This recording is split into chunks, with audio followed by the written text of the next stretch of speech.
আমার সাথে একটা অন্ধ হাফেজ থাকতো, ওই চোখে দেখে না কিন্তু 4 ছেলের বাপ। আমাকে একজন বলে, হুজুর এই অন্ধ চোখে দেখে না, ওর সোল কীভাবে হয়? আমি বললাম, পাগলা, আর নাই চোখ নাই রে, তাই বলে কি আর জিনিস নাই? মেয়েটা হচ্ছে লুলা, হাত নাই পাও নাই কিন্তু পেট ভালো। সাইদিব নামের বলে এই 5 বছর সংসারে আল্লাহ তাআলা ওই লুলা পঙ্গু পেট বইয়ের পেট থেকে আমাকে 3টা সন্তান দান করলো। কয়টা? বিয়ের বয়স কত? 5 বছর। আর এই 5 বছরে আল্লাহ 3টা সন্তান দান করেছে। আমার লুলা পঙ্গু বিবি কোনো কাজ কাম করতে পারে না। ওই 3টা সন্তানের যতগুলো কাজ আমি বাবা হিসাবে মায়ের মতন করে আমার সন্তানদেরকে খাওয়ান দাওয়ানোর পরে, আমার লুলা পঙ্গু বউটাকে খাওয়ান দাওয়ানোর পরে আমার সংসারের কাজকাম করতে করতে একটু দেরি হয়ে যায়। আর এই দেরি আমি ইচ্ছা করে করি না, এই দেরিটা আমার অনিচ্ছাকৃত দেরি হওয়ার কারণে প্রতিদিন কার্যালয়ে আসতে একটু বিলম্ব হয়ে যায়। হাজার হাজার জনগণ কামদার বলে, ইয়া আমিরুল মুমিনিন, আমাদের প্রধানমন্ত্রীর বাড়িতে এইরকম অসহায় অবস্থা যদি আমরা আগে জানতাম তাহলে প্রতিদিন কার্যালয়ে দেরি করে আসে, এই অভিযোগ আমরা কোনোদিন আপনাকে করতাম না। আমাদের 1 নম্বর অভিযোগকে আমরা সমস্ত জনগণ আমাদের প্রধানমন্ত্রীর উপর থেকে উইথড্র করে নিলাম। লিল্লাহে তাকবীর। একটা প্রধানমন্ত্রী কিভাবে জীবন চালায়? এমনভাবে জীবন চালানোর একটাই মাত্র কারণ, সে দুনিয়াতে শান্তি চায় না, আখেরাতে মুক্তি চায়। জোরে কোন কথা ঠিক কিনা? মিশে মায়ায় বন্দি থাইকা করলাম কত খেলা, পশ্চিমে তাকায়া দেখো তোমার ডুইবা গেছে বেলা। বুঝতে পারতেছেন? কেড়ে যুবক, এক পলকের নাই ভরসা। এবছর আমার এলাকায় যে কয়টা মানুষ মরছে এখন পর্যন্ত কোনো বুড়া মানুষ মরেনি। আমার এলাকার বুড়াগুলো মরতেছে না, খালি জুয়ানগুলোই মরতেছে। আমরা তো সাধারণ চিন্তা করি যে আমার দাদা বেঁচে আছে, বাপ বেঁচে আছে, আমার মৃত্যু এখনই। যুবক কি মনে করতেছে বাবা? কে কখন মরবে এটা কেউ আমরা জানি? জোরে বলেন যুবকেরা, বলেন মুরব্বীরা না, যুবকেরা বলেন জানি।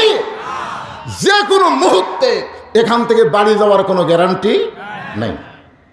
এক পলকের নাই ভরসা, মিশে সকল আশা, কখন বুঝি দারুণ ঝড়ে ভাঙবে তোমার বাসা। ওমর ফারুক বললেন, সাইদ, 4টা অভিযোগের মধ্যে 1 নম্বর অভিযোগ যারাই করেছিল তারাই উইথড্র করে নিল। এখন তোমার বিরুদ্ধে 2 নম্বর অভিযোগ হলো মাঝে মধ্যে কার্যালয়ে কাজ করতে করতে তুমি বেহুশ হয়ে যাও। তোমার কি মির্কি ব্যারাম আছে? মির্কি ব্যারাম আপনারা বোঝেন?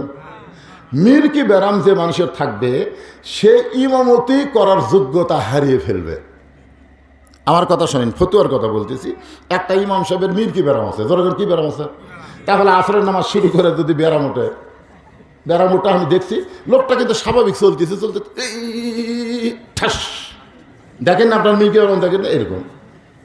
এই জন্য ওমর ফারুক বলতেছেন, তোমার কি মির্কি ব্যারাম আছে? কারণ তুমি তো শুধু ইয়ামিনের প্রধানমন্ত্রী না, ইয়ামিনের সবচাইতে বড় মসজিদের তুমি ইমাম। সুবহানাল্লাহ কান্না কেন? আল্লাহর কোরআন দিয়ে যখন রাষ্ট্র চলবে তখন তিনি নেতৃত্ব দিবার পারবে না। নেতৃত্ব দিবার গেলে বড় মসজিদের ইমামতি করার যোগ্যতা থাকা লাগবে। কথা কন না কেন? কথা কন না কেন? আপনারা বলেন তো, আমাদের যারা সামনে ইলেকশনে নির্বাচনে আসবে তাদের সবার কি ইমামতি করার যোগ্যতা আছে? ইমামতি করার যোগ্যতার যার নাই তাকে আপনার আমানত দিবার পারবেন না। আপনারা বলেন তো, এই যে গম মারছে, টাকা মারছে, অনেক ভোটারের আমল নামে হাসরের ময়দান দেখা যাবে সিমেন্ট, গম মারা, চাউল মারা। তখন কবে আল্লাহ, আমি তো কোনোদিন ভোটই করিনি, তা আমার আমল নয় এগুলা গম চাউল এগুলা কেন? তুই যাক ভোট দিছ, ওই যে মারা খাসা, তাহলে ওরে ভোট দেওয়ার কারণেই তো চোর হসে রে পাগলা, তুই চোরক ভোট দিলি কেন? কারণ আমার ভোট আমি দিব, দেখে শুনে বুঝে দিব, যাকে তাকে দিব না। জোরে কোন কথা ঠিক করে কথা বলে? আপনি 5 টাকা 10 টাকা পায়া 2টা সিগারেট পায়া মারিয়া দিলেন, আর ওই চুরি করে খালো, আপনি জান্নাতে যাবেন। এই জন্যে একটু মনোযোগ দিয়ে কথাগুলো শোনা লাগবে। সাইদ ইবনে আমের বলে, আমিরুল মুমিনিন, আমার কোনো মীর কি বেরাম নাই। উমর ফারুক বলে, তাহলে মাঝে মাঝে কাঁদতে কাঁদতে তুমি বেহোশ হয়ে কেন যাও? সাইদ ইবনে আমের বলেন, তাহলে শোনেন, আমি যখন কাফের ছিলাম আমার বাড়ি তখন ছিল মক্কায় আবু সুফিয়ানের বাড়ির পাশে। মক্কার আবু সুফিয়ানের নাম শুনেছেন আপনারা? আবু সুফিয়ানের বেটার নাম হলো হজরত আমিরে মুআবিয়া রাদিয়াল্লাহু তাআলা আনহু, যিনি কাতিবে ওহী। আর আমিরে মুআবিয়ার বেটার নাম হলো ইয়াজিদ। দেখেন একটা গ্রুপ, দেখেন আবু সুফিয়ান চিনতেছেন তো? আবু সুফিয়ান কিন্তু ইচ্ছা করে মুসলমান হয়নি। মক্কা বিজয়ের পরে নিজের জীবন বাঁচানোর জন্য, বুঝলেন না, আমাদের যুদ্ধের সময় 71 সাল তো আমার হুজুর দেখছে, 71 সালে আমার এলাকার অনেক হিন্দুরা পর্যন্ত কলমার জিকির করছে, লা ইলাহা ইল্লাল্লাহ, লা ইলাহা ইল্লাল্লাহ, লা ইলাহা ইল্লাল্লাহ। আচ্ছা, হিন্দুরা কলমার জিকির করতেছে ইমানদার হওয়ার জন্যে না জীবন বাঁচানোর জন্যে? 9 মাস পরে আবার এক হিন্দুই বলেছে, বাজান মুসলমানের কলমার দাম আছে। আমি কলম হিন্দু হয়ে মুসলমানের কলমার দাম কেমনি বুঝলেন? যুদ্ধের সময় বুঝেছি। এই কলমা মুখে থাকার কারণে আর্মি গুলির থেকে বাঁচা গেছি রে। আমি বললাম, দাদা কলমা শুধু মুখে রাখার কারণে যদি গুলি থেকে বাঁচেন, এই কলেমা তাসদিক বিল জেনান কলিজার মধ্যে জায়গা দিলে জাহান্নামের আগুন থেকে আল্লাহ আপনাকে বাঁচাইয়া দিবে। কি বুঝতেছেন? আবু সুফিয়ানের বাড়ির পাশে হলো সাইদ ইবনে আমেরের বাড়ি। বলি, আমিরুল মুমিনিন, আমি তখন কাফের ছিলাম। ওই কাফের অবস্থায় দেখতে পাইলাম আমাদের নেতারা একটা কোরআনের হাফেজকে ধরে নিয়ে আইছে। এই যুদ্ধটার নাম হলো বীরে মাওনা। আমি ওই পাহাড়ের কাছে গিয়ে 2 রাকাত নামাজ পড়ছি। মক্কা থেকে কিছু কাফের যুবক মুসলমান সাজা মদিনাত গেছিল। কি সাজা? মুসলমান সাজা। নবীর কাছে গিয়ে বলতেছি, ইয়া রাসূলুল্লাহ, আপনি তো মক্কা থেকে মদিনায় হিজরত করলেন, আপনি আসার পরে আমরা অনেক মুসলমান মক্কাত আছি, আমরা একটা আল্লাহর কোরআন শরীফ শিখতে চাই, কিন্তু কোরআন শিক্ষা দেওয়ার মতন কোনো হাফেজ মক্কাত নেই। তো আপনি যদি কিছু হাফেজকে আমাদের সাথে পাঠা দেন, আমরা সসম্মানে মক্কাত নিয়ে গিয়ে তাদের কাছে আল্লাহর কোরআন শিক্ষা গ্রহণ করব। ওরা মুসলমান সাজা নবীর সামনে কি বলতেছে? ধোকা দিচ্ছে, অথচ নবী কিছুই বুঝবার পারতেছে না। এখান থেকে বোঝা গেল আমাদের নবী কিছুই জানে না, আল্লাহ যদি না জানায়। ধরে গেল কথা, ঠিক কিনা? অনেকে বলে যে আমার বাপ গায়েব জানে, ওর পীর সাহেব যে বাবার দরবার সব যাচ্ছে গরুলিয়া। আপনাকে এলাকাতে গেছে নাকি? আমাদের বগুড়াতে অনেকে গেছে আর গজল গেছে, আমার দয়াল বাবার দরবারেতে কেউ ফিরে না খালি হাতে।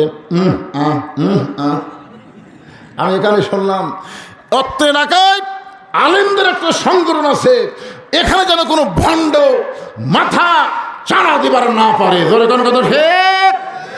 আলেমরা কি একটা আলো? আলেম মানে একটা আলো। একটু মনোযোগ দিয়ে শুনবেন।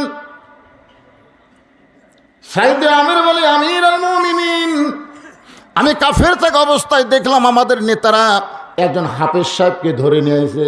এই হাফেজ সাহেব ধরে আনার কারণটা বলতেছিলাম, এই যুদ্ধের নাম হলো বীরে মাওনা। 10 জন হাফেজকে নিয়ে আইতেছে মক্কায়।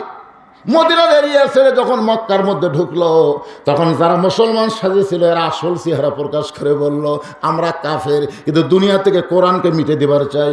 হাফেজ সাহেবদেরকে হত্যা করলে তখন তার কোরআন দুনিয়াতে থাকবে না, আর কোরআন যদি দুনিয়াতে না থাকে তাহলে মুসলমানের চলার পাথেও থাকবে না।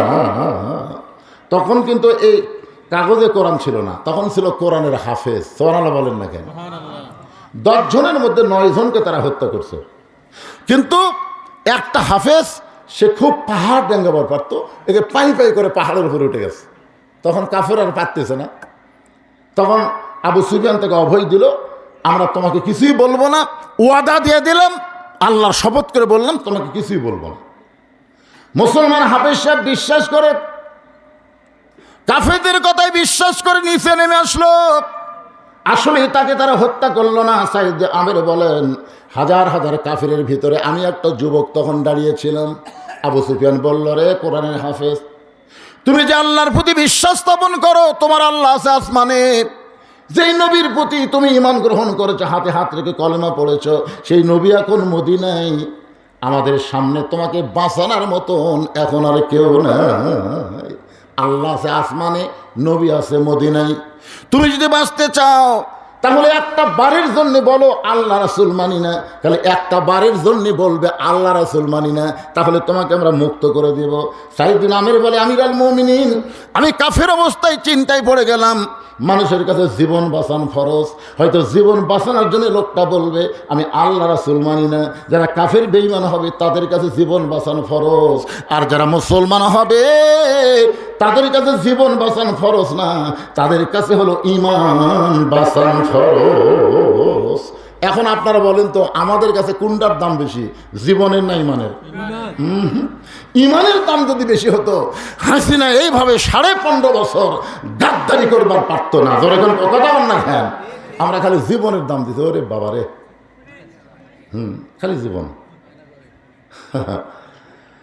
আল্লাহ। সাইদিন আমের বলে, আমি কাফের অবস্থায় চিন্তায় পড়ে গেলাম, এই লোকটা বাঁচার জন্য অবশ্যই বলবে আল্লাহ রাসূল মানি না। যে সমস্ত কাফেরদেরকে অবাক করে ওই কোরআনের হাফেজ বললেন, হাসবি আল্লাহ নিমাল ওয়াকিল অনিমাল মাওলা অনিমান নাসির। আল্লাহু আকবার।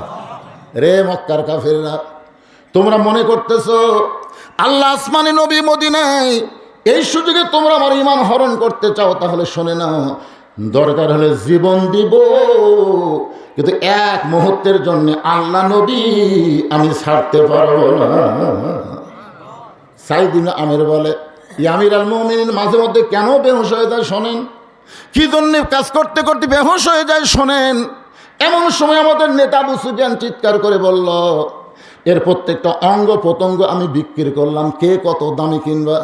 আমি সাইদিন আমির চমকে গেলাম, একটা জীবিত মানুষের অঙ্গ প্রত্যঙ্গ বিক্রি হচ্ছে। আবু সুফিয়ান বললেন, ডান হাত কদ্দা নিবা, বাম হাত কদ্দা নিবা, ডান কান কত দিয়ে নিবা, ডান চোখ কদ্দা নিবা, বাম চোখ কদ্দা দিবা, বাম কান কদ্দা নিবা, বাম পা কত দিয়ে কিনবা? প্রত্যেকটা অঙ্গ প্রত্যঙ্গ যখন বিক্রি হয়ে গেল, সাইদিন আমির বলেন, আমি মনে হয় চিৎকার দিব, এইটা কোনো মানবতা নয়, একটা জীবিত মানুষের অঙ্গ প্রত্যঙ্গ বিক্রি হচ্ছে। কিন্তু আমি চিৎকার দিলে, আমি যে কাফেরদের মধ্যে বসবাস করি, তাহলে আমার অবস্থাও তারা খারাপ করতে পারে, এই নিয়তে আমি দাঁতের উপর দাঁত কামড় দিয়ে দেখার চেষ্টা করলাম। আবু সুফিয়ান বললেন যে, ডান হাতখানা কিনেছো, ডান হাত কাটা কেটে নিয়ে যাও। বলা মাত্র একজন কাফের দৌড়ে গিয়ে কোরআন হাফেজ খোবাই ইবনে আদির ডান হাতখানা কেটে নিয়ে চলে গেল। আমি দেখলাম লোকটার ডান দিক থেকে রক্ত ঝরঝর করে পড়তেছে, কিন্তু লোকটা একটা বারো রক্তের দিকে না তাকায়, আসমানের দিকে তাকায়, কি যেন বিড়বিড় করে বলতেছে। ধরে করেন সুবহানাল্লাহ। সাইদ ইবনে আমির বলেন, কাফের থাকা অবস্থায় কিছুই বুঝতে পারলাম না, কিন্তু দেখতে পাইলাম দেহ থেকে একটা হাত বিচ্ছিন্ন হলো, অথচ লোকটা চিৎকার করে কিছুই বলতেছে না। আবু সুফিয়ান বলতেছে, বাম হাত কে কিনেছো, এই বাম হাতটা দেহ থেকে কেটে নিয়ে যাও। যখন বাম হাতটা তার দেহ থেকে কেটে নেওয়া হলো, আমি তাকায় দেখলাম তার দেহের দুইটা হাত দেহ থেকে বিচ্ছিন্ন হয়ে গেল। আবু সুফিয়ান বলে, রে খোবাই কোরআনের হাফেজ শোনো, আমার কথা মতো দুইটা হাত তোমার দেহ থেকে বিচ্ছিন্ন করা হলো, তুমি এখনো যদি বলো আল্লাহ রাসূল মানি না, তাহলে আমরা চিকিৎসা করে তোমাকে ভালো করে সারা জীবন বসে বসে খাওয়ার ব্যবস্থা করে দিব। কোরআন হাফেজ আসমানের দিকে তাকাই বললেন, নাসরুম মিনাল্লাহি ওয়া ফাতহুন কারীব ওয়া বাশশিরিল মুমিনিন। আবু সুফিয়ান বলতেছে, তাহলে তুমি আর বাঁচতে পারলা না, এই মুহূর্তে তোমাকে হত্যা করা হবে। সঙ্গে সঙ্গে কোরআনের হাফেজ তেলাওয়াত করলেন, ওয়ালা তাকুলু লিমান ইউকতালু ফি সাবিলিল্লাহি আমওয়াতুন বাল আহইয়াউ ওয়ালাকিন লা তাশউরুন। সাইদ ইবনে আমির বলে, আমিরুল মুমিনিন মাঝে মধ্যে কার্যালয়ে কেন বেহুশ হয়ে যায় শোনেন। ওই কোরআনের হাফেজের দেহ থেকে প্রত্যেকটা অঙ্গ প্রত্যঙ্গ বিচ্ছিন্ন করে তার বুকের উপর বর্ষা মেরে তাকে দুনিয়া থেকে বিদায় করে দেওয়া হলো। সমস্ত কাফেররা আনন্দ করে হই হুল্লোড় করে যখন চলে যায়, সবাই যখন চলে গেছে, গভীর রাত্রে আমি সাইদ ইবনে আমির যদিও কাফের ছিলাম, এসে আমার একটা চাদরে করে ওই কোরআনের হাফেজ খোবাইব বিন আদের দেহের সমস্ত অঙ্গ প্রত্যঙ্গ একটা গোস্তের টোপলার মতন, বাজার থেকে যেমন গোস্ত কিনে আনে ঠিক সেই রকম গোস্তের টোপলার মতন করে কান্দে করে আমি মদিনার দিকে রওনা দিলাম। মদিনা এবং মক্কার মাঝখানে রাস্তায় আমি তাকে দাফন করে মদিনায় গেলাম। মদিনায় যাওয়ার পর আল্লাহ রাসূল মুস্কি মুস্কি হেসে বলতেছে, একজন জান্নাতে চলে গেছে আর একজন জান্নাতের পথে পা বাড়াইছে। আমি নবীর কাছে গিয়ে পড়লাম, নবী আমাকে কলেমার তালিম দিলেন, আমি মুসলমান হয়ে গেলাম। ইয়া আমিরুল মুমিনিন, এখনো কার্যালয়ে কাজ করতে করতে ওই কোরআনের হাফেজের মৃত্যুর দৃশ্য যখন আমার চোখের সামনে ভাসে তখন আমি আর স্থির থাকতে পারি না। আমি কাঁদতে কাঁদতে বেহুশ হয়ে যাই। আমার কোনো মিরকি বেরাম নাই। হাজার হাজার জনগণ কান্দার পরে আমিরুল মুমিনিন, আমাদের প্রধানমন্ত্রীর জীবনে এমন একটা করুণ দৃশ্য ছিল, এইটা যদি আমরা আগে জানতাম। মাঝে মধ্যে কার্যালয়ে কাজ করতে করতে বেহুশ হয়ে যায়। এই 2 নম্বর অভিযোগ আমরা কখনোই আপনার সামনে করতাম না। আজকে জানার পরে 2 নম্বর অভিযোগ আমরা সর্বসম্মতিক্রমে উইথড্র করে নিলাম। লিল্লাহে তাকবীর। ওমর ফারুক বললেন, সাঈদ, তোমার বিরুদ্ধে 3 নম্বর অভিযোগ হলো তুমি হঠাৎ একদিন আসোই না। এখন কি করবা? তুমি যে হঠাৎ একদিন আসোই না, বোঝা গেল দেরি করে আসো, তোমার বউ পঙ্গু, তোমার বাচ্চা কাচ্চা ছোট, তুমি কাঁদতে কাঁদতে বেহুশ হয়ে যাও, বোঝা গেল তোমার সামনে একজন মুসলমানকে করুণভাবে হত্যা করা হয়েছে, দৃশ্য তোমার চোখে আসলে তুমি বেহুশ হয়ে দাও, কিন্তু হঠাৎ একদিন যে আসো না। সাঈদ ইবনে আমের বলে, আমিরুল মুমিনিন, হঠাৎ একদিন কার্যালয়ে আসি না, এইটা দুনিয়ার কারো কাছে বলতে চাচ্ছিলাম না, কিন্তু আপনি যখন শুনতে চান, আল্লাহ কোরআনে বলেছেন, আতিউল্লাহ ওয়া আতিউর রাসূল ওয়া উলিল আমরি মিনকুম। আল্লাহু আকবার। দেখেন তো, এখানে একটা জিনিস খেয়াল করবেন, এখানে আল্লাহ বলতেছেন আতিউল্লাহ ওয়া আতিউর রাসূল ওয়া উলিল আমরি মিনকুম। এখানে আল্লাহ তো বলতে পারতেন ওয়া আতিউ উলিল আমরি মিনকুম। তো 2 জায়গা দেখেন, আল্লাহর কাছে আতিউ, নবীর সাথেও আতিউ, কিন্তু এই আমিরের কাছে আতিউ শব্দ আল্লাহ দিলেন না। কারণ কি? আপনারা বলেন তো, মসজিদের ইমামকে আপনারা কতক্ষণ মানবেন? এই মসজিদের ইমামকে আপনারা ইক্তেদা করেন না? করেন কি করেন না? মসজিদের ইমাম তো আপনাদের আমির, তো আমিরকে আপনারা কতক্ষণ মানবেন? আমিন যদি আসরের 2 রাকাতেও বসে, আবার ইমাম যদি আসরের 3 রাকাতেও বসে, আপনারা কি এরপরও ধরে থাকবেন? কি করবেন? লোকমা দিবেন। কারণ কি? যে তোমাকে আমরা মানি যতক্ষণ তুমি নবীর তরিকার মধ্যে আসো। নবীর তরিকা হলো আসরের 2 রাকাতে বৈঠক হবি, 4 রাকাতে বৈঠক হবি, তুমি 3 রাকাতে বসলে কেন? আল্লাহু আকবার। এখন আপনার আল্লাহু আকবার শুনে ইমাম যদি মনে করে আমি দাওরা পাস, টাইটেল পাস, আমি উঠবো না, তুই যত আল্লাহু আকবার কর, তুই তো ভ্যান চালাস, এই মনে করে ইমাম যদি 41 সাল পর্যন্ত না ওঠে, তাহলে মসজিদের সমস্ত মুসল্লি নেতার পক্ষে যাবে না ভ্যানওয়ালার পক্ষে হবে? কারণ ভ্যানওয়ালা ঠিক, নেতা ব্যাঠিক। সাল্লাল্লাহু। এই জন্য বলা হচ্ছে অউলিল আমর মিনকুম। জুমার দিনে খুতবা দিচ্ছেন হযরত ওমর। চিন্তা করে দেখেন, অর্ধ পৃথিবীর খলিফা, মাঝখান থেকে একজন সাহাবী দাঁড়িয়ে বলতেছে, আমিরুল মুমিনিন, আপনার খুতবা শুনবো না। ওমর ফারুক বলেন, আমার অপরাধ কি? বলে, আপনার অপরাধ হলো আমাদেরকে খাটো পাঞ্জাবি দিয়ে আপনি লম্বা জুব্বা পরে খুতবা দেন। হ্যাঁ, আমাদেরকে খাটো দিবেন আর আপনি লম্বা পরবেন। এই লম্বা জুব্বা কোথায় পাইলেন? যতক্ষণ না বলবেন ততক্ষণ আপনার খুতবা আমরা শুনবো না। ওমর ফারুক চোখের পানি বের করে বললেন, রে সাহাবীরা, আমার জুব্বা লম্বা দিকে তোমরা খুতবা বন্ধ করে দিলে। আমি বুঝতে পারলাম, যতদিন কোরআন দিয়ে রাষ্ট্র চলবে ততদিন নেতারা ইচ্ছা মতো চলতে পারবে না। আল্লাহর হুকুম, নবীর তরিকা মোতাবেক চলা লাগবে। ধরে কারণ ঠিক কিনা? তোমরা লোকমা দেওয়ার কারণে আমি বেজার হইনি। আমি ভুল করে 3 রাকাত নামাজে বসেছি, তাই বলে কি লোকমা দিয়ে আমি খাড়া হব না? আপনাকে কি মনে হয় খাড়া হবে না? না বসেই থাকবে আমি? এমন সময় আব্দুল্লাহ ইবনে ওমর বলতেছে, নবীর সাহাবীরা, তোমরা খাটো পাঞ্জাবি হলেও তো নতুন কাপড় পরে নামাজ পড়তে আইছো, কিন্তু আমার পরনে দেখো নতুন কোনো কাপড় নেই। ওসমান জোরে বলে, আব্দুল্লাহ আজকে জুমার দিনে তুমি নতুন কাপড় না পরে পুরাতন কাপড় কেন পরছো? আব্দুল্লাহ বলে, আমি যদি নতুন কাপড় পরতাম তাহলে আমার বাবার জুব্বা লম্বা হতো না। আমার বাবার জুব্বা লম্বা হওয়ার কারণ হলো আমার নতুন কাপড় আমি রাতের বেলা বাবাকে দান করে দিছি। আমার কাপড় বাবার কাপড় একত্র করে বাবা লম্বা জুব্বা বানায় খুতবা দেয়। এখন বলে খুতবা শোনা যায় কি না যায়? সমস্ত সাহাবেরা চিল্লায় বলে, আল্লাহর কোরআন যখন দুনিয়ায় চলবে এমন ভালো নেতা মুসলমান দেখতে পাবে। জোরে কান সুবহানাল্লাহ। এই জন্য আল্লাহ বলেছেন অউলিল আমরি মিনকুম। সাইদ বিন আমের বলেন, ইয়া আমিরুল মুমিনিন, যে কাপড় পরে আজকে আপনার সামনে দাঁড়াইছি, যে কাপড় পরে আপনার অভিযোগগুলো খণ্ডন করতেছি, এই একটা মাত্র কাপড় ছাড়া আমার আর কোনো ভালো কাপড় নাই। আমি মাসে একদিন বাজার করি, বাজার করে মাসে কয়দিন? এজরেখন কয়দিন? মাসে একদিন বাজার করে। রাসূল বলেছেন দুনিয়ার সবচাইতে ভালো জায়গা হলো মসজিদ, আর দুনিয়ার সবচাইতে খারাপ জায়গা হলো হাট বাজার।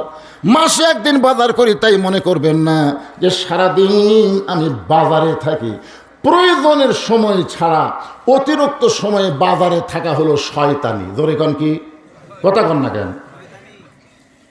আমি যখন কোরআনে দেখলাম আল্লাহ বলতেছেন আস্তাইনু বিসসবরি ওয়াসসালাহ, যে তোমরা যদি আল্লাহর কাছে কিছু পাবার চাও তাহলে ধৈর্য আর নামাজের মাধ্যমে চাও।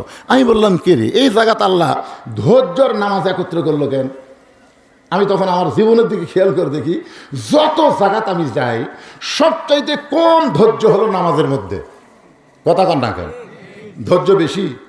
দেখবেন আপনি যত জায়গাতে যান কোনো জায়গাতে কিন্তু আপনি ঘড়ি দেখবেন না, আর মসজিদে ঢোকার পরে কিন্তু আপনার একটা ব্যারাম ধরে দেবে। 5 মিনিট পরে নামাজ হবে, জামাত হবে, এই 5 মিনিটের মধ্যে 6 বার দেখছে। 6 বার দেখার পরে 500 টাকা বলতেছে, কে ভাই কত বাজে? আরো 2 মিনিট আছে ভাই। তখন বলতেছে আজ ঘড়ি লড়তেছে না রে, ঘড়ি লড়তেছে। তখন চিন্তা করলাম আল্লাহর যে কথা, যে বিসসবরি ওয়াসসালাহ, নামাজ যদি কবুল করাবার চান তাহলে ধৈর্য এবং নামাজ একসাথে রাখা লাগবে। জোরে কোন কথা ঠিক কথা বলে?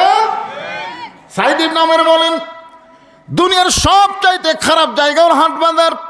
মাসে একদিন বাজার করি তাই বলে হাট বাজারে ঘন্টার পরে ঘন্টা সময় নষ্ট করি না। আমি তড়ি ঘড়ি বাজার করে বাড়িতে আসার পরে যে পাঞ্জাবি দেখতেছেন আমিরুল মুমিনিন, এই কাপড়টা হলো অত্যন্ত মোটা কাপড়। এই একটা কাপড় আমি খাঁচা দিই পরিষ্কার করার জন্য মাসে একদিন। এই পরিষ্কার করতে গিয়া কাপড় যখন খাঁচা দিই মোটা কাপড় শুকাতে বড় দেরি হয়ে যায়। রাসূল বলেছেন তুমি ভিজা কাপড় পরে ঘরের মধ্যে থাকতে পারো, যেমন তেমন পোশাক পরে ঘরের মধ্যে থাকতে পারো, কিন্তু পুরুষ মানুষ যদি হও ভিজা কাপড় পরে জনগণের মাঝে আসা চলবে না। কারণ ভিজা কাপড় পরনে থাকলে ভিতরের অঙ্গ প্রত্যঙ্গ কিছুটা বোঝা যায়। ধরে কারণ ঠিক না? আমার কথা কি বুঝতে পারলেন? আপনি একটা ভিজা লুঙ্গি পরে যদি থাকেন, আর লুঙ্গি যদি স্ট্যান্ডার্ড হয়, স্ট্যান্ডার্ড বোঝেন না, এখনকার সব লুঙ্গি নামিতে ভিজলেই ভিতরকার সব বোঝা যায়। এই জন্য একটা গামছা থবেন। হঠাৎ রাস্তার মধ্যে গেছেন, বৃষ্টি হলো, তখন একটা ঘাড়ের গামছা থাকলে এই লুঙ্গির উপর একটা বেউড় দিলে তখন আর ভিতরের জিনিস বোঝা যাবে না। আমার কি কথা বুঝতে পারতেছেন না? এরকম বিপদ হয় কি হয় না? কতগুলা বেয়াদব দেখবেন পুকুরের মধ্যে লুঙ্গি পড়া মারা লাভ। কে রে পাগলা, তুই যখন উঠলু তো তো সব বোঝা যাচ্ছে। হাসি না রে ভাই। হ্যাঁ, পুরুষের ইজ্জতের দাম নাই। করে কেন আছে না নাই? এই যে কিছু লোক কাজ করতে করে জমি রোপণ করবে, দেখবেন লুঙ্গি বাঁচাবার যায় ওই এমন মাল কাচ্চা মারবি, মানে লুঙ্গি বাঁচাবে বুঝছেন, গোছাতে গোছাতে গোছাতে চরপটা বাড়ি করে পিছন দিক টেনে একটা মেরে দিল। কি দুনিয়ার কাজ কাম করে পারবে? ফরজ তরক করলে তুমি বুঝতেই পারলে না। পুরুষ মানুষের একটা পর্দা, নাভির উপর থেকে টাকনো পর্যন্ত, টাকনোর উপর পর্যন্ত সবসময় ঢেকে রাখা হলো পুরুষের পর্দা। ধরে কোন কথা ঠিক কিনা? কোন পর্যন্ত? নাভির উপর থেকে একেবারে টাকনোর উপর পর্যন্ত। আল্লাহ রাসূল খালি গায়ে কোনো দিন কারো সামনে যায় নাই। নবী খালি গায়ে বুকে এই চুল দেখায় তো আল্লাহ নবী বড় শরম পাইতেন। আমরা নবীর উম্মত হব, নিজের শরীরটাও কোনো পুরুষকে দেখাবো না, একটা গেঞ্জি কিংবা গামছা দিয়ে নিজের শরীরটাও আমরা আবৃত করে রাখবো। ধরে কোন বলে ঠিক কিনা? আমার কথাকে বুঝতে পারলেন? যেই লোকটা নাভি টাভি সব দেখায়, খালি গায়ে বেড়ায়, বুঝবেন ওর লজ্জা নেই, ওর কি নাই? আপনার বিরক্ত হচ্ছেন? তাহলে কথা বলেন না কেন? এরকম লোক গ্রামগঞ্জে দেখা যায় না? আপনার লুঙ্গির দাম বেশি না ইমানের দাম বেশি? একটু মনোযোগ দিয়ে শুনবেন। সাইদ ইবনে আমের বলে, আমিরুল মুমিনিন, এই কাপড়টা খাঁচা দেওয়ার কারণে শুকাইতে দেরি হয়, আর কাপড় না শুকানো পর্যন্ত আমি কার্যালয়ে কেমনে আসবো? এই জন্য মাসে হঠাৎ একদিন আমি কার্যালয়ে আসতে পারি না। হাজার হাজার জনগণ কান্দে, হাজার হাজার জনগণ কান্দতেছে। আমাদের প্রধানমন্ত্রী সাইদ ইবনে আমের একটা মাত্র কাপড়, আর মাসে একদিন বাজার করে, আর এই কাপড় খাইচাতে শুকাই না বলে হঠাৎ একদিন কার্যালয়ে আসে না।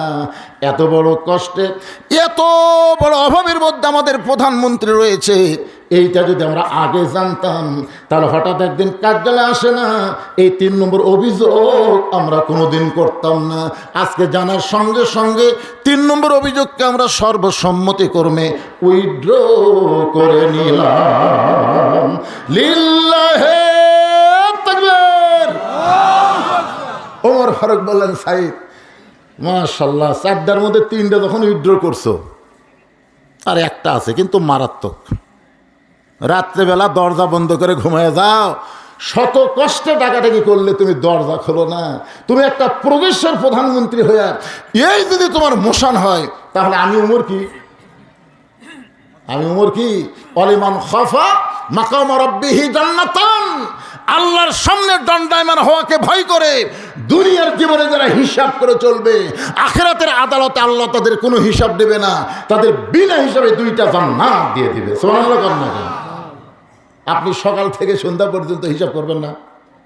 আপনি কি করতেছেন? আবার রাত্রে বিছনায় যখন ঘুমাতে যাচ্ছেন, আপনি যে একটা দোয়া পড়তেছেন, হিসাব করে পড়তেছেন, আল্লাহুম্মা বিইসমিকা আমুতু ওয়া আহইয়া, এই দোয়াটা যারা পড়েন আপনারা, আপনি কি হিসাব করে পড়েন? হিসাব করে যে কি দোয়া পড়তেছি রে, এ দোয়ার বাংলা কি রে? আমি কমপক্ষে 90 জন লোক বলছি, ভাই এ দোয়ার বাংলা কি? কারণ শুধু মুখস্থ করছি, বাংলা শিখিনি।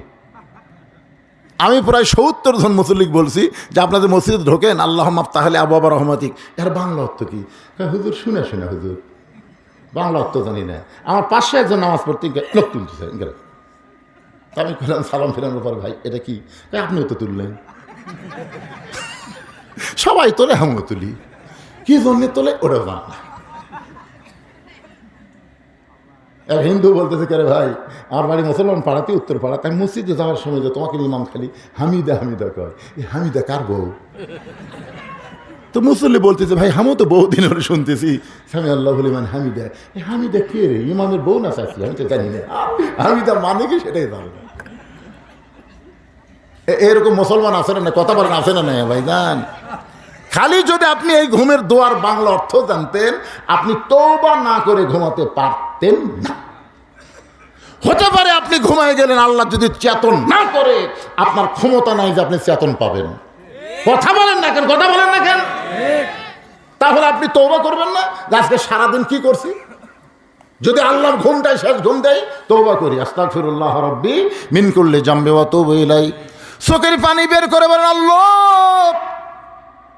আমি ঘুমাইলাম তোমার হুকুমে, তুমি আমাকে চেতন করো, ফজরের নামাজটা জামাতের সঙ্গে যেন আদায় করতে পারি। সুবহানাল্লাহ বলেন।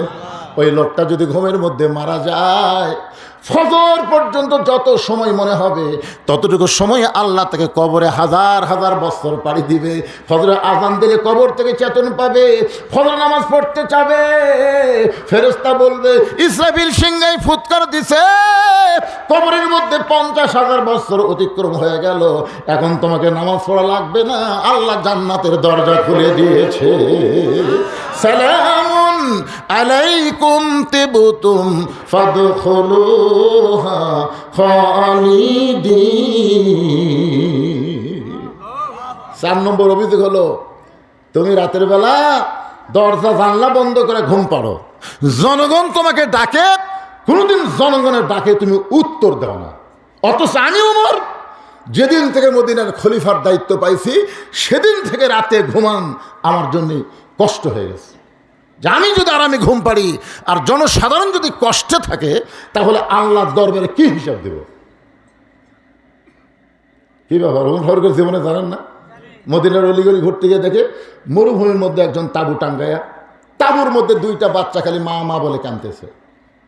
ওমর ফারুক চমকে গেল, আর একটু কাছে গেল, যা দেখে একটা মেয়ে বলতেছে গোস্ত সিদ্ধ হলেই তোমাদের খাবার দেবো বাবা, গোস্ত সিদ্ধ হলেই খাবার দেবো। ওমর ফারুক মাথা হাত দিয়ে চিন্তা করি, এখন রাত কত রে, একটা দুম্বার গোস্ত হলে 8 ঘন্টা লাগবে, উটের গোস্ত হলো বড় জোরে 1 ঘন্টা লাগবে, আর এত গভীর রাত হয়ে গেল তাও গোস্ত সিদ্ধ হয় না। এটা মাও না ডাইনি? মা, তোমার সন্তান 2টা ক্ষুধার জ্বালায় কান্দে, আর এখনো পর্যন্ত তোমার গোস্ত সিদ্ধ হয় না মা, তোমার কলিজাত কি কোনো মায়া নাই? মেয়েটা বলে পথিক, বর্তমানে নিজেই বিপদের মধ্যে আছি, আমার আল্লাহ পর্যন্ত আমার খবর নিচ্ছে না। নাউজুবিল্লাহ। খান মানুষ কতগুলো সময় বিরক্ত হয়। আমি কিন্তু এই 15.5 বছর খুবই বিরক্ত ছিলাম আল্লাহর উপর। কার উপর? আমার এলাকার একটা চোর, বুঝছেন, একটা গাঁজাখোর, পুলিশ দেখা দিচ্ছে এটা হুজুরের বাড়ি। এই চোরের কথা পুলিশ আমাকে ধরে বেড়াচ্ছে। আমি সেই দিন নিজের বুকতে খেলে চড়াছি, একটা হিরোইন খোর, গাঁজাখোর, একটা হুজুরের বাড়ি দেখা দেয়, এটা কোন দেশ রে? সিরাজগঞ্জ রোডে যখন যাচ্ছি আমার বউ মোবাইল করলো, আমি বলে কে গো, আমার কথা মনে হলো, বাড়ির যান আসেন না? আমি বললাম যে মশাল্লা বাড়ির যাচ্ছি, আসেন না, সন্ধ্যার পর থেকে পুলিশের গাড়ি টল দিচ্ছে। তো তখন আমি শ্বশুরকে মোবাইল করলাম, আব্বা জান আমি আজকে আপনার বাড়ির যাবো। আমার শ্বশুর কেন? না বাবা, না না না, এখন আসো না বাবা, এখন মানে শ্বশুরও আমাকে যাবো দিন, আমার যত আত্মীয় আছে। আমি বললাম কেবারে কি খবর? খবর আলহামদুলিল্লাহ ভালো, আমি একটু বাসার যাওয়ার চাইছি তোমাকে। না হুজুর আপনি এখন আসেন না। কমপক্ষে 5-7টা জায়গায় মোবাইল করছি, কেউ আমাকে থাকবার দিবি না। তখন আলুর বাগুড়ের মধ্যে কম্বল পাড়ে দিয়ে বিরক্ত হলাম আল্লাহর উপর। আল্লাহ কি, তুমি কি করতেছ? আল্লাহ, চোর ডাকাতের আরামে ঘুম পাড়তেছে, আর আমার মতো আলেমরা জালেমদের অত্যাচারে কত কষ্টে আছে। আল্লাহ তুমি কি করো? মেয়েটা বলতেছে পথিক, যেই বিপদের মধ্যে আমি সন্তানকে নিয়ে পড়েছি, আমার আল্লাহ তো আমার খোঁজ নেয় না। আজ থেকে বছর 10 আগে তখন শবে বরাত খুব পালন হতো, বুঝলেন, শবে বরাত। এখন তার হয় না, সব হুজুরাকে না খাওয়া কাম করে দিচ্ছে, তখন সেই রকম খাওয়া হতো। তো গরিবেরা বলতে যে হুজুর ইয়া করেন, মিলাদ টিলাদ পড়ে যা হাইলা উঠে হয় আমাকে দেন বাড়ির জন্য। তাই বললাম কেবারে খালি মিলাদ পড়ার জন্য আর এ হেলা উঠে খাওয়ার জন্য, তাই এ রাত্রে ইবাদত করলে খুবই লাভ আছে, ইবাদত করবে না হুজুর, আমরা শবে বরাতের বহু ইবাদত করছি, লাভ হয় না। তা আমি বললাম লাভ হয় না তুই কেমনি বুঝলি? জানি হুজুর হিসাব করিনি। ফেরেস্তা সারা রাত হিসাব নিকাশ ধনী করে করার পরে ফেরেস্তাকে আল্লাহ ধনী করতে হিসাব নিকাশ শেষ হলে গরিবের কি? আল্লাহ কাছে যা আসলো তাই। আমাদের কোনো ভাগ্যের পরিবর্তন নেই, খামা খা রাত জায়গায় কি করবো, বউলে ঘুম পাড়বো, উঠি দেন তো। তা আমি একটা গরিব হাত ধরে বললাম কে রে ভাই, তুমি হেলা উঠি নিয়ে বাড়ির যায় তোমার ঘুম হবি? হুজুর আল্লাহ কিছু না দিলে এই ঘুমটা দিছে হুজুর। আপনি কি মনে করেন সত্যাম মাত্রই ঘুম? আর বউ তো মাঝে মধ্যে হর কাছে সরা যায়, এ লাখ টাকার অত্যাচারে। আমার মসজিদের সবচেয়ে ধনী হাজি সাহেব, তাকে আমি ডাক দেবো না, হাজি সাহেব আচ্ছা আপনি যদি এখন বাড়ির যান আপনার ঘুম হবে? হাজি কান্না শুরু করলো, ওই গরিবের সামনে বলতেছি, কান্দেন কেন? আজকে কয়েক বছর হলে আমার চোখে ঘুম নেই, আমি ঘুমের বাড়ি খেলতাম।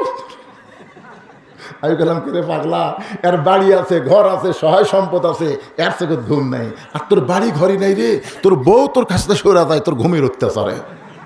তুই জানিস না মাকুম সুবাতা, ঘুম আল্লাহর নিয়ামত।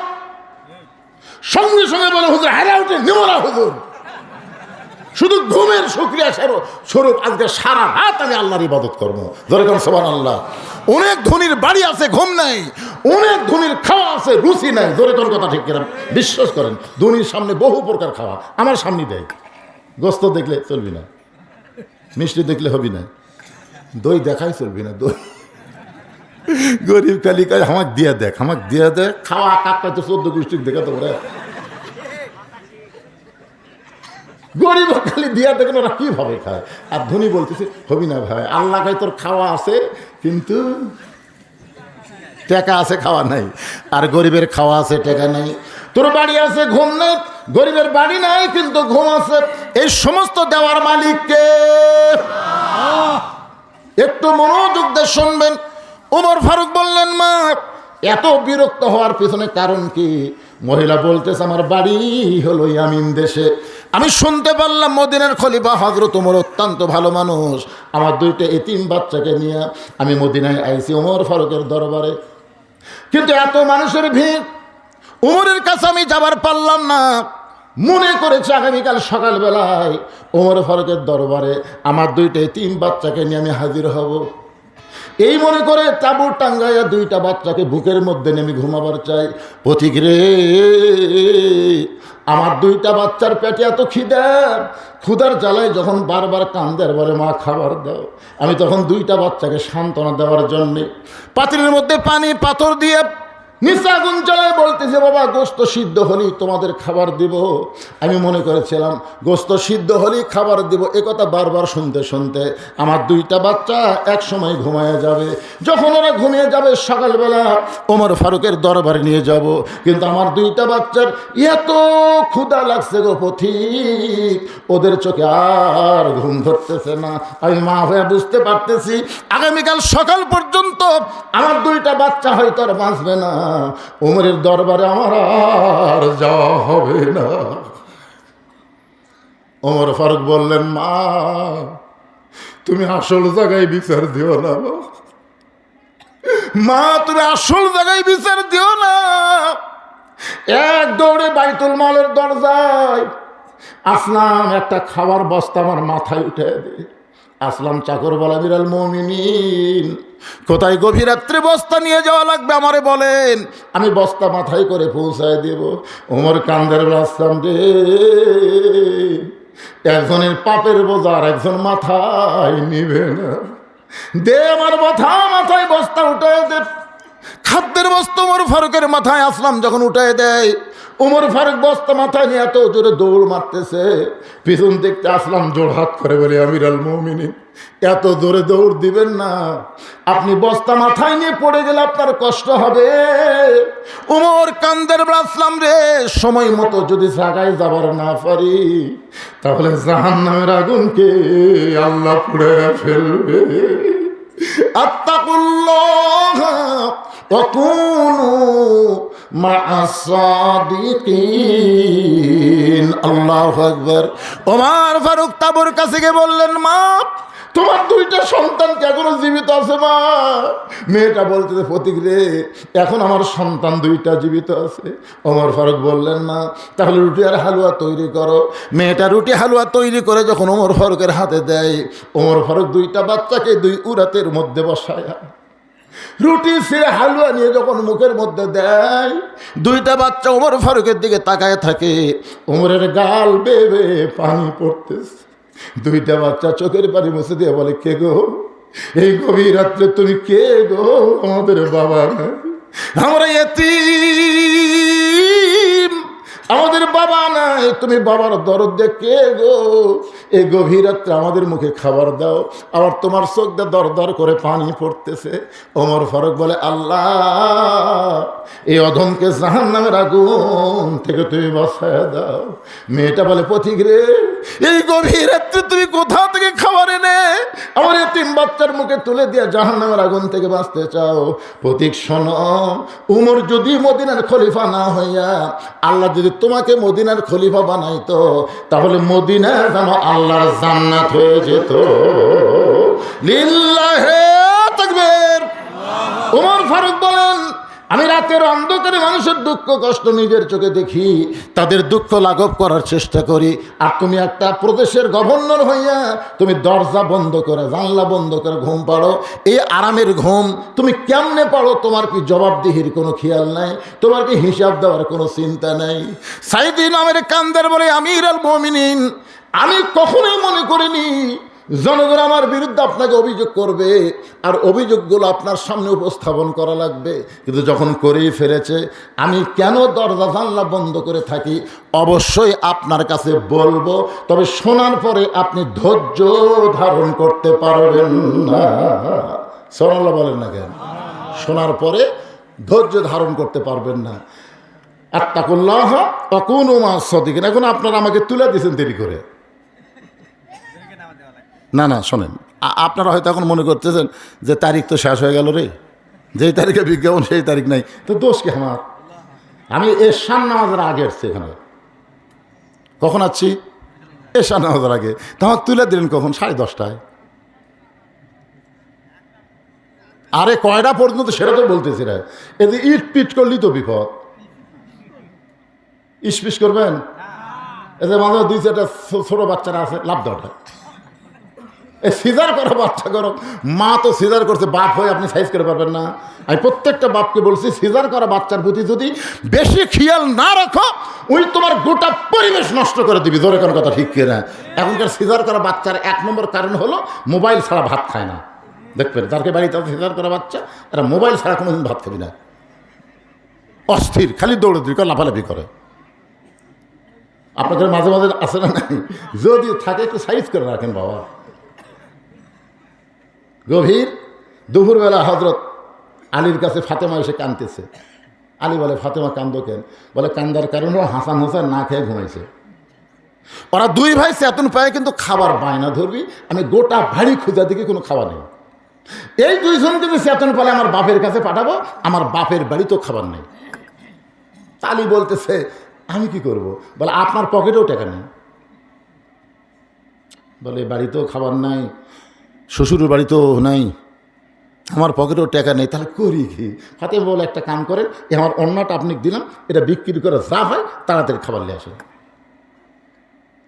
হযরত আলী ফাতেমার অন্য নিয়ে বাজারে, পকেটের মধ্যে অন্য রেখা চিন্তা করে বের করে যখন বিক্রি করতে যাব, খরিদ্দার যদি বলে, ভাই আলী কার অন্যা? আমি যদি বলে বইয়ের অন্যা, তাহলে খরিদ্দার মনে করবে পুরুষ জানিস, পুরুষ জাতি যখন বইয়ের জিনিস বেচা খায়, ওই পুরুষ হলো দুর্বল পুরুষ। আলী অন্যটা পকেটের মধ্যে নিয়ে গোটা বাজার যখন ঘুরতেছে, এমন সময় এক খরিদ্দার এসে বলে, আলী আমার মনে হয় তুমি কিছু বিক্রি করবা।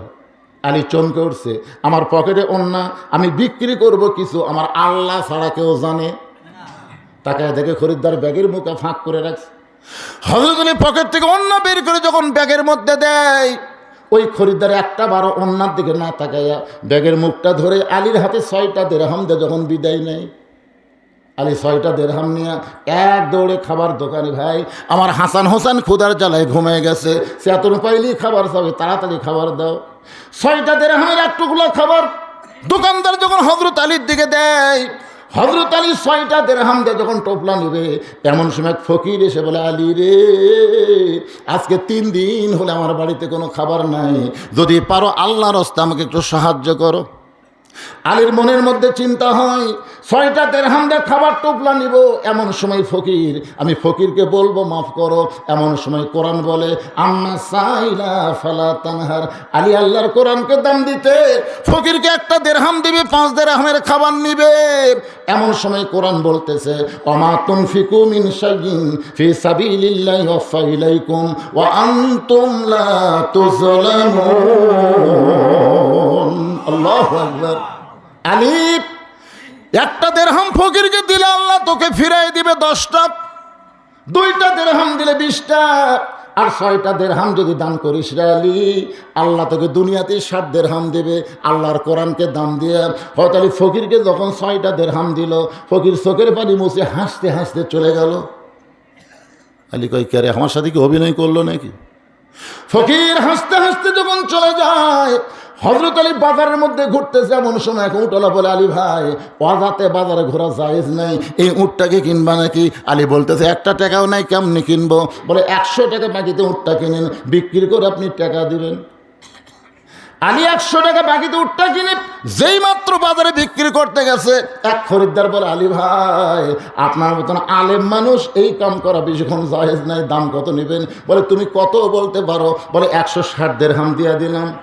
উটওয়ালার 100 দিরহাম ফেরত দিয়ে বাকি 60টা দিরহাম দা দোকানে গিয়ে বললেন, ভাইজান খবর কি? 2 বস্তা খাবার প্যাকেট করে দাও। 2 বস্তা প্যাকেট করার পরে বললেন, দাম কত? বলে, 60টা দিরহাম দিলেই চলবে। হযরত আলী 60টা দিরহাম দিয়ে 2 বস্তা খাবার কান্দে নিয়ে যেই মাত্র ফাতেমার ঘরের দরজায়, ফাতেমা ঘরের দরজা খিল দিলেন। আলী বলতে, তো ফাতেমা, দরজা ভিজাই ছিল, কিন্তু আমার বস্তা দেখে তুমি দরজা খিল দিলে, কারণ কি? ফাতেমা বলে, স্বামী গো, ওন্না বিক্রি করার টাকা দিয়ে বড় জোর 1 টোপলা খাবার হবে, আপনি 2 বস্তা খাবার কোথায় পাইলেন? যতক্ষণ না বলবেন ততক্ষণ আমি দরজা খুলবো না। আলী বলতেছে, ফাতেমা আগে দরজা খোলো তারপরে বলবো। ফাতেমা বলতেছে, আগে বলেন তারপরে খুলবো। আপনি কি মনে করেছেন আমার হাসান হোসেন দরকার না খাইয়া মারা যাবে, কিন্তু হারাম কোনো খাবার আমার সন্তানদের পেটে আমি ঢুকতে দিব না। 10,000 টাকা বেতন পাই, 20,000 টাকার বাসা ভাড়া নেয়, এইরকম মরদ মানুষ আছে না নাই? অন্য বিক্রির করে টাকা দিয়ে বড় জোর 1 টোপলা খাবার হবে, 2 বস্তা খাবার কোথায় পাইলেন? যতক্ষণ না বলবেন ততক্ষণ দরজা খুলবো না। আলী বলতেছে, ফাতেমা আগে বলো, আগে খোলো তারপরে বলবো। ফাতেমা বলতেছে, আগে বলেন তারপরে খুলবো। এমন সময় আল্লাহর কোরআন বলে, আর রিজালু কাওয়ামুনা আলান নিসা, পুরুষ সবসময় নারীদের উপরে থাকবে। আলী রে, ফাতেমা যদি দরজা না খোলে খবরদার 2 বস্তার খবর বলবো না। জোরে কান সুবহানাল্লাহ। ফাতেমা যখন দরজা খোলে নাই, আলী তখন রাগ করে 2 বস্তা নিয়ে নবীর দরবারে। নবী তখন বসেছিলেন, দৌড়ে এসে আলীর কপালে একটা চুমা দিয়ে বলেন, আলী ব্যবসা তো ভালোই হলো। 2 বস্তা নামাই নিয়ে আলীর মুখের দিকে নবী তাকায় দেখে আলী খুব রাগ করে আছে। রাসূল বলে, আলী আমি তোমার কপালে চুমা দিলাম, তোমার কাঁধ থেকে 2 বস্তা নামাই নিলাম, এরপরেও তোমার মুখটা ভার কেন? আলী বলতে যে, হুজুর আপনি বাপ ভালো, কিন্তু আপনার মেয়ে। নবী কয়, আলী কি কইলি? কি কইলি? কই এখনো কইনি তো। রাসূল বলে, আলী রে, আমার মেয়ের ব্যাপারে খবর দাও। তুই চিনিস আমার মেয়ে? চিনিস? সুবহানাল্লাহ বলেন না কেন? আমার মেয়ে ফাতেমারে তুই চিনিস? আলী যদি ফাতেমা দরজা খুলতো তাহলে বলো তো, আলী তুমি কি আমার কাছে আসতে? আলী বলে, হুজুর ফাতেমা দরজা খুলে আসবো কেন? নবী বলে, আলী রে, ফাতেমা দরজা না খোলার কারণেই তুমি তো আমার কাছে আসলা। তুমি কি বলতে পারো আলী ফাতেমার ওন্না কে কিনেছে? আলী তুমি কি বলতে পারো কোন ফকির তোমার কাছে ভিক্ষা চাইছে?